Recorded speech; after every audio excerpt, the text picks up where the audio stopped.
right, so let's break down what some of the differences are between the natural person, which is you and me, and the judicial entity or the judicial person. Okay? And this is the natural person. That's us, you and me. Now, a couple of big differences. We come to be because we are born. Again, we have a beginning and we have an end, but we are born. So we come into existence because two people got together and they created us. The judicial person also becomes when one or more people decide that they want to do business as a judicial person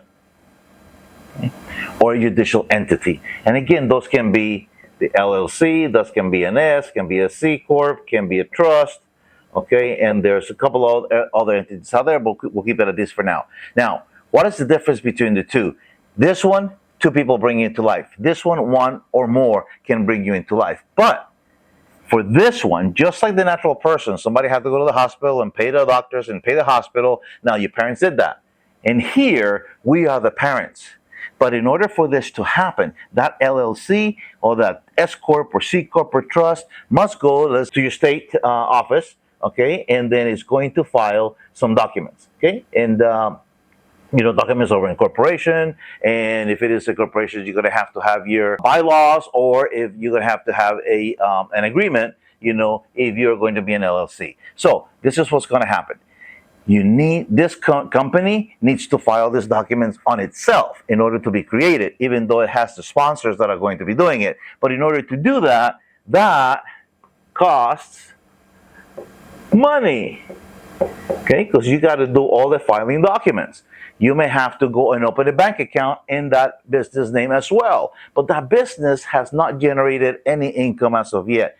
We have. So we have to loan money to this company in order for it to get started. Let's just say that we're going to loan the company $1,000, just to make this simple. Okay, just to get started so that it can pay for the filing fees and so forth. As soon as it is established, it must create a loan document so that it can justify this $1,000 that went into the bank account, and then we can start deducting some of the expenses, okay, that we have had, and then we can come up with a balance. Okay, so as we give this thing something like that, as we start building our business, we have to understand that by its own nature, a corporation or any legal entity is always going to start in debt. While us, the natural persons, we try to keep a 30% usage of our credit and, try not to get into debt. A corporation, by its own nature, will always start in debt. And it will continue to be in debt through its life. And what companies are looking, or banks in this case, what they're looking for is if you can service the debt. This is what they're looking for. Now, companies, in order for them to expand, they must borrow money. In order to buy machinery, they must borrow money. So they will always be in debt. So this is where our thinking needs to change. This is different. Here, we try to stay solvent. Here, we don't want to get into too much debt. Our credit rating is going to go down. We got to keep it at 30%. Oh my God, because you're going to go to the bank and buy a house. They're going to look, hey, your debt to income ratio is too high. We can't. And the business is different. Businesses are looking, can you service the debt? We understand that you want to grow. We understand that you have machinery. We understand that you have orders. Maybe you have future orders. You haven't collected on them yet, but you can show that to the bank and say, hey, listen, I have the potential for ROI, return on an investment. And that return on an investment is going to allow me to service the debt. As we're getting started in our businesses, the one thing that happens is that our thinking has to shift. In order to run a business, we have to run a business with a debt mentality. Can we service it? What is what is going to be our return on investment? What is going to be our earnings before interest, taxes, depreciation, and amortization? We got to start thinking a little bit differently, because here we're also going to have a profit and loss statement. We're also going to have an income statement. Okay, so we're going to have different documentations. It's actually going to be the report cards for the business. How is the business really doing?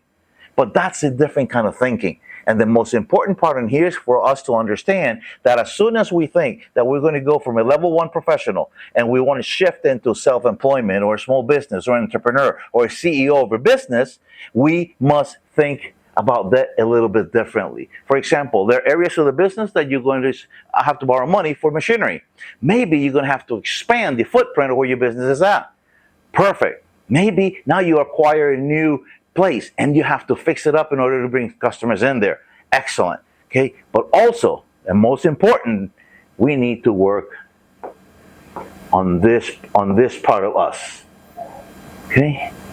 Yes, our mindset has to change. So just as you're growing from the different levels of entrepreneurship, you're going from level 1 to level 2, level 3, level 4, and level 5, your mindset's going to have to shift.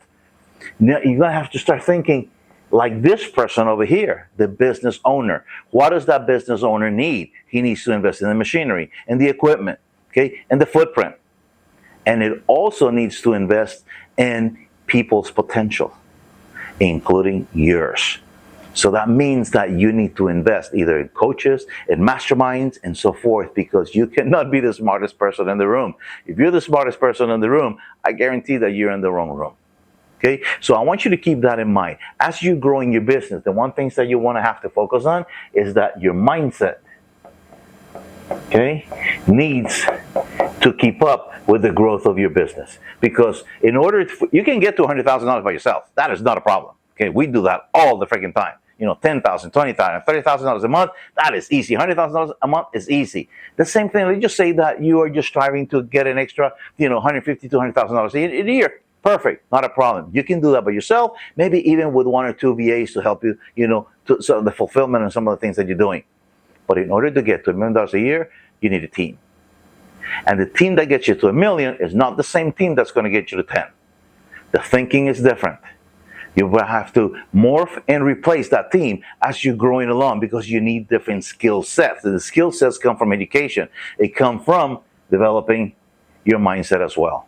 So I want you to keep that in mind. In the book, 5 Levels of Entrepreneurial Growth, we go through the 5 levels and we break this down in a little bit more readable fashion so that you understand what your thinking is and what are the things, the criteria that you have to fulfill in order to go from one level to the next. But most importantly here, I want you to understand that your mindset has to change and the business runs on debt.